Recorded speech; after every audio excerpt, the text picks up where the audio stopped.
عشان كده هيبقى مهم بالنسبه للجهاز التنفسي.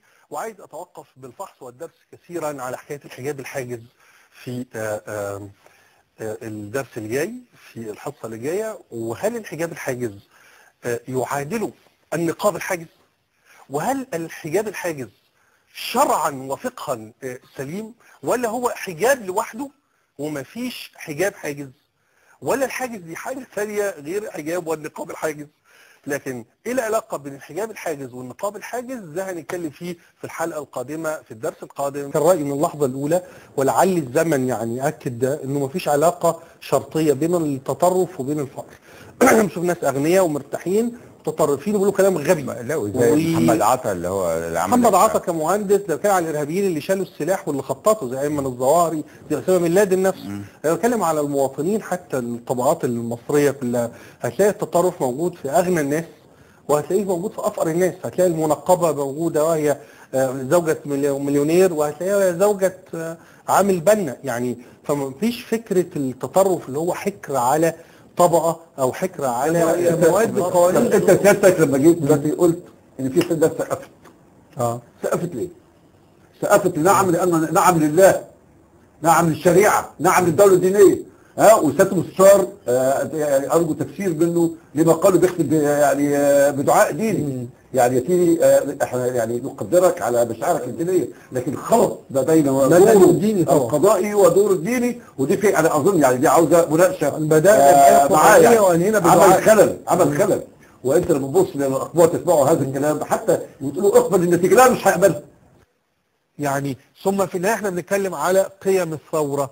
قيم الثوره انه يعني احبوا اعداءكم. يعني قيم الثوره هي العداله، انه لابد ان تواجه هذه الوقائع تماما كما جرت. انت حدثت كسني في محطه سنيه، قلت عن كربلاء او عن الخلاف السني الشيعي واستبداد معاويه. قلت يعني انت بظنك يعني هذا هو التاريخ الصحيح؟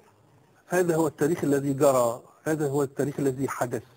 مهمتك انت كمواطن، كمثقف، كانسان، كباحث عن الحقيقه، ان تسمع.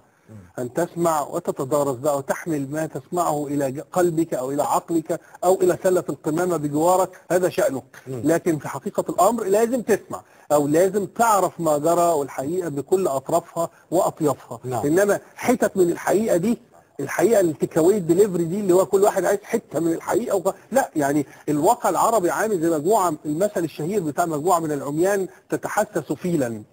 فاحنا انت مهمتك انك انت عارف الفيلم بتاع العلبه دي فيها فيل، يعني مهمتي انه العلبه دي فيها ايه؟ العلبه دي فيها فيل، تطلع الفيل ليراه الجميع راي العين بعيدا عن غاباته وحديقه حيواناته يعني. شو كان اراء الناس فيما تطرح؟ بعضهم صدم بمعرفة هذا الكلام وبدا وكأنه مش حقيقي وما حصلش. وما حصلش ليه؟ انه ما سمعوش قبل كده، مش علشان هو غير حقيقي.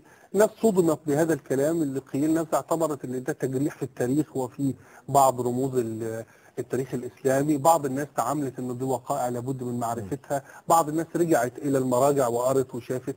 لكن طبيعي جدا ان يحصل هذا الجدل، لانه وهذا واقع. أن تدعو رجال الدين السنة الى ادانة ما حصل مع الامام الحسين؟ طبعا، لان ادعو اي انسان على وجه الارض لادانة هذه المجزرة، وبالباب اولى ان علماء السنة يدينوا ما جرى في كربلاء، وإدانتهم ما جرى في كربلاء لهذه الجريمة ضد الإنسانية دي وضد الإسلام وضد سبط رسول الله. ده في الآخر هتزيل كثير من الرواسب التي علقت وتراكمت وتكاثرت وتصاعدت وأصبحت كحائط صلب أو صلب أمام المذاهب الإسلامية. فيمكن لهذا أن يزول حينما يعرف الناس الحقيقة. أنا ممن يؤمنون إيمانا حقيقيا بأن الإسلام دين بلا مذاهب، وانك يمكن ان تتعبد على اي مذهب، اللي عجبك في اي مذهب اعمله.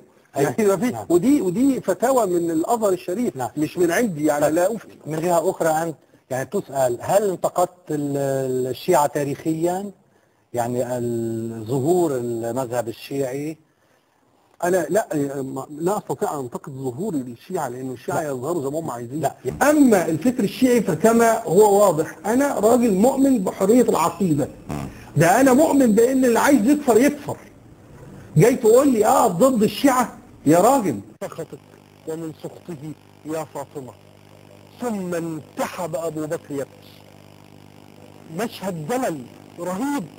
بنت النبي بتقول له سيدنا محمد قال رضا فاطمة من رضاي وسخط فاطمة من سخطي، وبتقول لأبو بكر بتقول له انه انا هاشهد الله سبحانه وتعالى ان انا ساخطة عليك وغاضبة منك، ولما هروح يوم القيامة ولما التقي بالنبي في بعد موتي هاشهده على انني ساخطة عليك كارهة لموقفك وعليك.